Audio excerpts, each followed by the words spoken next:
Менің дәрежеме сай келетінін табу керек. Ал сенің дәрежең қандай? Мен енді мастер емеспін, сондықтан да нөлден бастайық. Нөлдік дәреже. Ой, нөлдік дәреже болмайды. Ондайды мен білмеймін. Ей, мүмкін мынадан бастармыз. Мынадан ба? Бұны біз кішкентай балдарды дайындаймыз ғой. Ыстық кезде жастық қыламыз. Бірақ болады. О, керемет бестік. Сендер менің фигураларымнан да дәусіңдер. Богомол ғана дәл сондай. Кішкентай. Қане, панда, өнеріңді көрсет. Бұлар үйсіп қарап тұра ма, или сырттан күте тұра ма мен болғанша? Баста. Жарайды, бірақ мен қазір ғана бір нәрсе жеп алдым, сондықтан да қарным тойып, менің кунг-фуым кейінгідей мықтырақ шыға алмайды. Бастасаңшы.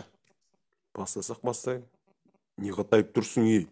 Кімсің сен, ей? Ешкім емессің сен. Сен менің досымды ренжіттің, ей? Саған қолы балтадай палуан келіп тұр. Енді дайындал, ешкімді ренжітуге жол бермеймін, ей.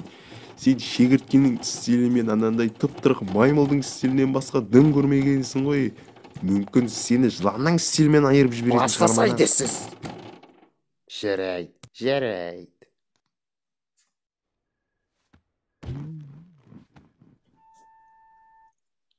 Тағы ұр, бірақ қаттырақ. Осылай ма?